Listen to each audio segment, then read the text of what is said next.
Did you know reading fiction can actually make you a better person?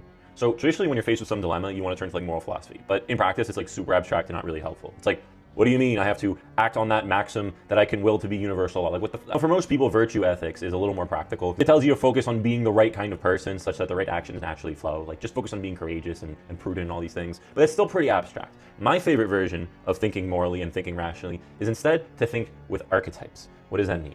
That means when you are in a given situation, when you're facing a dilemma, you know intuitively who would be best equipped to handle that situation. You just know. Oh my God, I wish my dad was here, he would know what to say. I wish my best friend was here, she would know what to do. Our intuition is just taking into account far more information compared to thinking verbally and conceptually. But you're gonna be faced with situations where like your best friend or your sibling or whoever is just not the best person to handle that situation.